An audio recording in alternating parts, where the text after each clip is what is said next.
Good day, mate. My name is Albert, and today I'm going to discuss a game I have taken from Doeberl Cup in 2011, which is the 49th Doeberl Cup.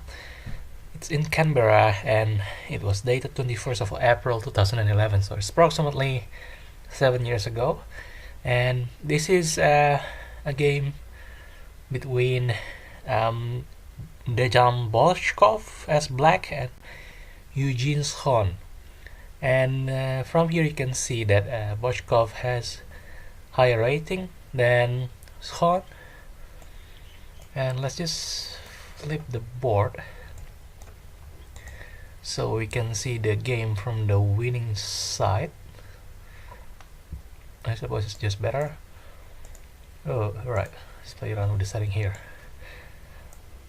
Now, this is my first video of Doeberl Cup as the series of Australian championship for chess that I will sort of put in the YouTube.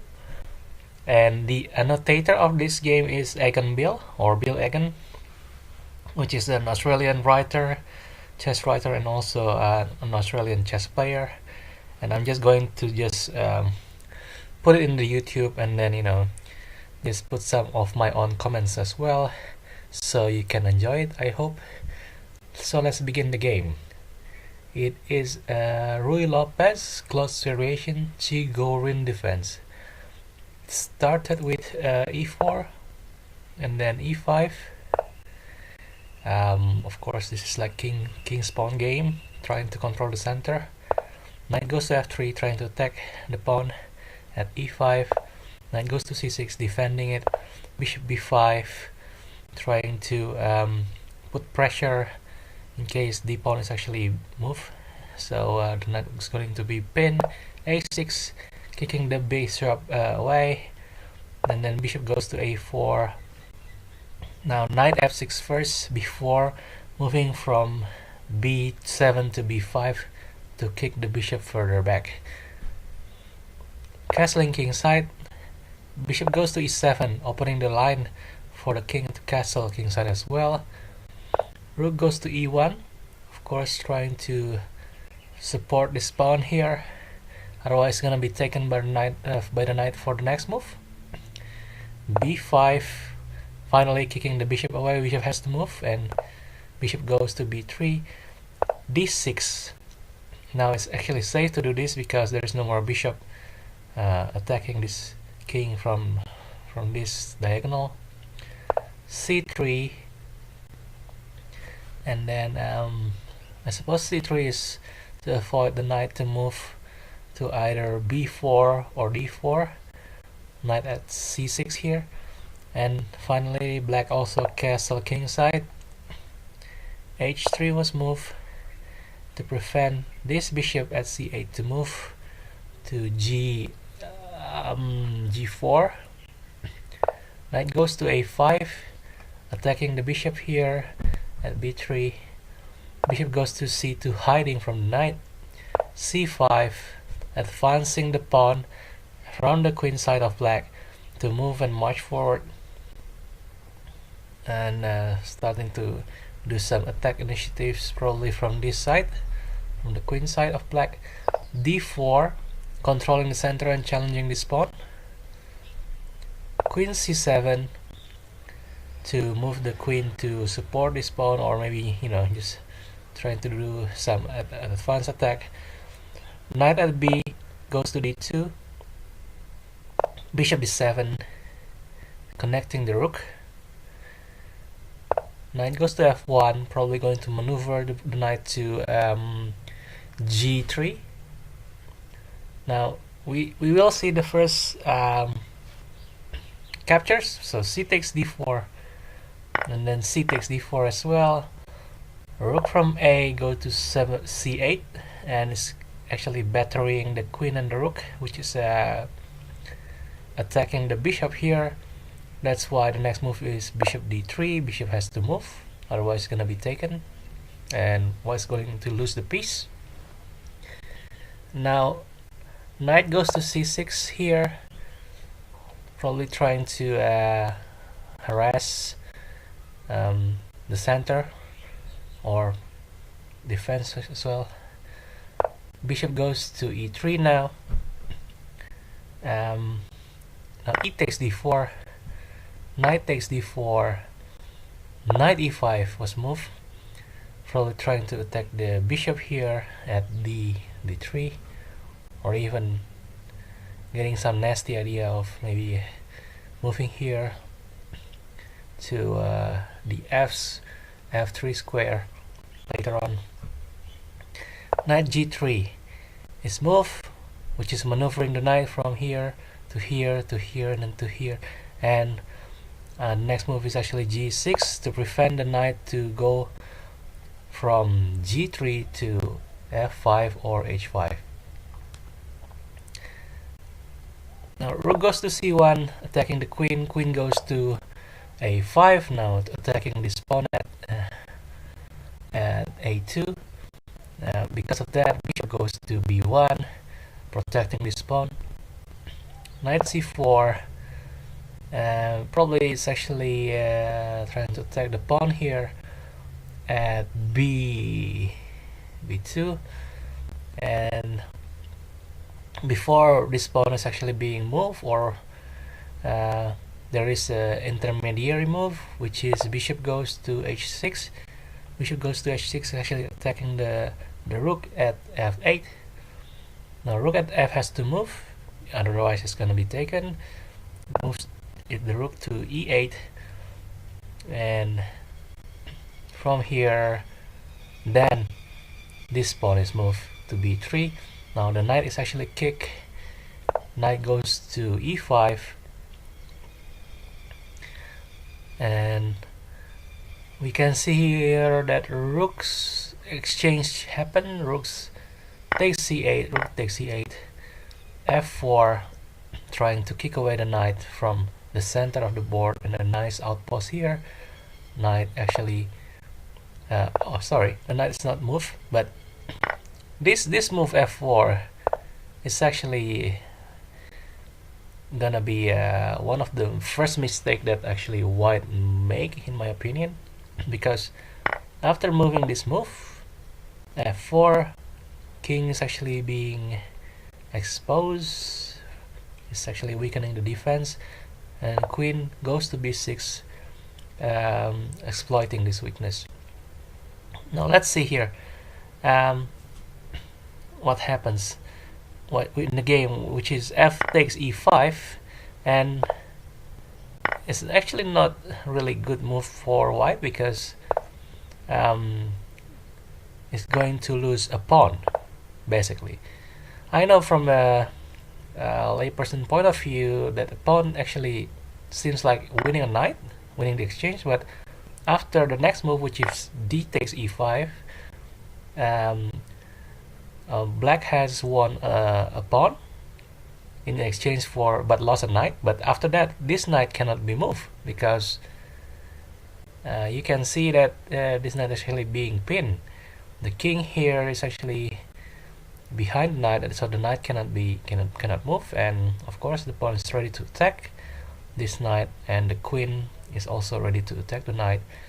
So definitely this knight is lost. Now bishop e3 was moved to break the pin, but of course the next move is e takes d4, and after queen takes d4, black simply do not want to go exchange. It just simply, you know, move the bishop to c5, attacking the queen and the bishop and the king and one diagonal at the same time. And of course queen will not take this because it will lose material, and queen just go back to d2, and from here simply black did an intermediary move as well, which is bishop e6, is to avoid any queen takes bishop in case exchange happen. So simply just move this one first, and then knight f1 was moved here, protecting the bishop at e3. Well, it is a good move. I suppose it's being protective, but the exchange happened anyway. So bishop takes e3, queen takes e3, queen takes e3 check, knight takes e3. And now I forgot to mention that this is quite a long game. I think it's like a 70 move game, yeah, for both sides, and it's pretty interesting because at the end of the day, it's actually a win by positional play. So from this position after the exchange, it is actually in the almost the end game, because of course maybe the queen has been exchanged and there's no more major pieces much left, and that's actually the end of a chess game usually. So knight takes e3, and then knight goes to d7 there, trying to maneuver the knight to go here, and then probably it will be able to harass more, or maybe just trap this bishop here, because this is a defensive bishop, has to go here, and if the knight goes here, then it's almost useless to have a bishop that cannot move anywhere. So king f2 was moved to bring the king to the game, and knight e5 was moved there. It's actually a good idea in my opinion, because it's going to bring the knight to the game as well as blocking this pawn, so this bishop cannot really move anywhere. It's a bad bishop. Rook goes to e1, trying to occupy the open file. a5 was moved to just march forward, and then open up the queen side. Knight d5 was moved. Not really interested in the exchange. King just goes to g7, bringing the king to the game. King e3, f6, even starting to march the pawn slowly and safely forward to the end game. Knight f4, trying to attack this bishop here. Bishop simply goes retreat back to f7, and limiting the knight's mobility to attack king and this area. Knight goes to e2, probably trying to maneuver the knight to go to the queen side even, or do something else. a4, bringing the pawn forward to march.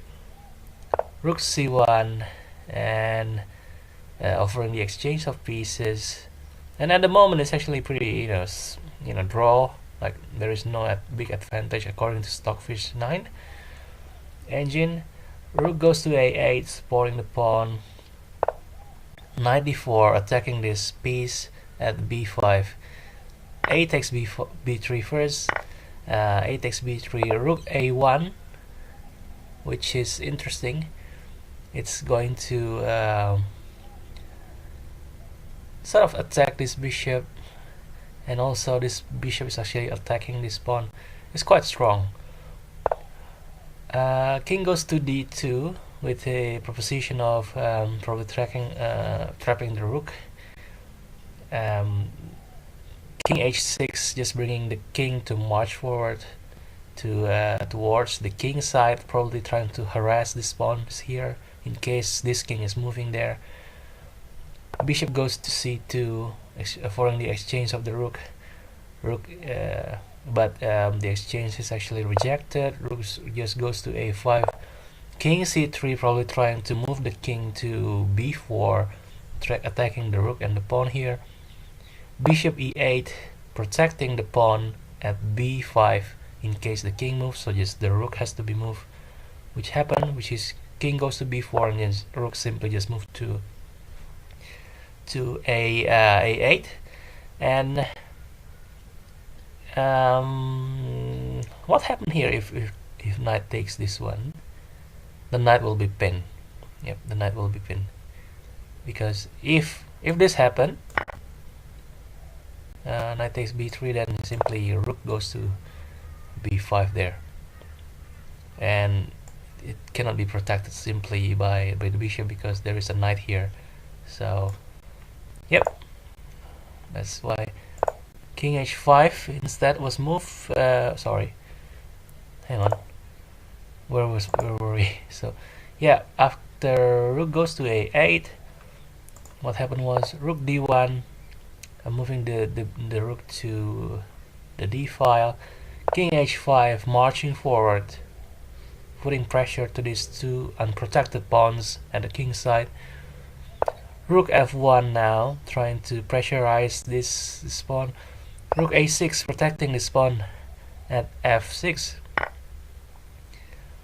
Now knight takes b5 now, but simply rook b6 is strong. Bishop d1 check is not strong enough in my opinion. Simply king h4, marching even more forward, avoiding the check at the same time attacking, trying to getting closer to these weak pawns.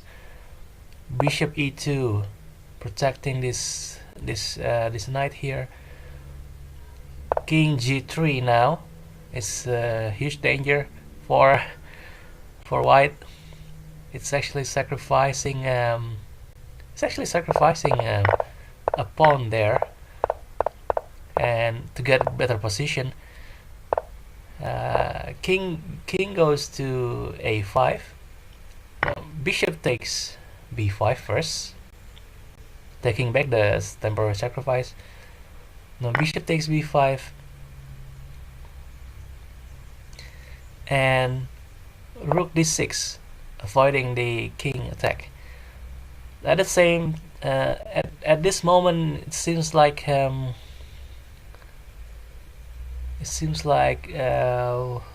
they are about equal. Rook goes to c1, trying to conquer the open file. Now king takes g2, rook c3 is moved to protect this h pawn. h5 is moved, v4, h4 is quite strong. Now this is the mistake that of the game at the move number 55, as I will read from the annotation. Here, so look at this diagram. After h4, the mistake was rook c2. So let's just have a look. Rook goes to c2 check. Now, according to Bill Egan, the annotator, he says that the h pawn is actually vital to slowing down the advancing black pawn. So rook c2 is basically just allowing king to take this h pawn. So what happens here is king h3. King takes h3, and there is no more white piece or white pawn on the h file. So, and it's actually vital to have this pawn to slow down the advancing black pawns. Let's just have a look here. King takes h3, bishop f1 check, king simply escape. King g3, and then b5 was moved. Is not really accurate.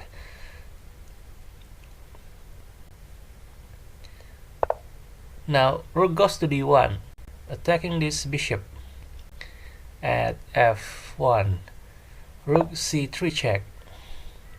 King simply go to f4. Rook escaped. So bishop escaped to g2, and rook goes to a1 check. King b6, g5, g5. Okay, I'll have a read else after this. So g5 now. Now the black pawns are unstoppable, according to the annotator Bill Egan. It simply can be seen that it is unstoppable because it's marching forward. This is protected, and any advances will be dangerous for white, because it has to be stopped. It will queen, or it will promote to a bigger threat for white. And at the moment, 1, 2, 3 pawns, and then versus 2 pawns, the same major and same minor piece. So it's really dangerous. King goes to c7 there, probably just giving away for this pawn to move forward. G4 was moved by black, which is actually a mistake, but anyway, it still can go on and then march forward to become a threat. B6 was moved. Now H3 is moved, and there will be an exchange. Here bishop takes H3, G takes H3, and here comes another mistake, which is B7. B7 is a mistake. Actually, rook takes H3 is better instead of moving this B7. So if rook takes is actually much better for white. But anyway, it didn't happen in the game. B7 instead H2. Now it's a big threat. And rook H3 trying to make sure that this pawn cannot promote. In case it promotes, then rook has to take. But simply rook C1 check first, and then king goes to B6, and then rook B1. So at the same time, there will be an exchange. Now king goes to C7, goes back to C7. It's actually quite bad enough already. Knight goes to F3 now. It's actually protecting this pawn from the rook if it takes it. And B8 becomes queen. Rook takes B8, king takes B8, and king G4, and that's the end of the game at move number 69.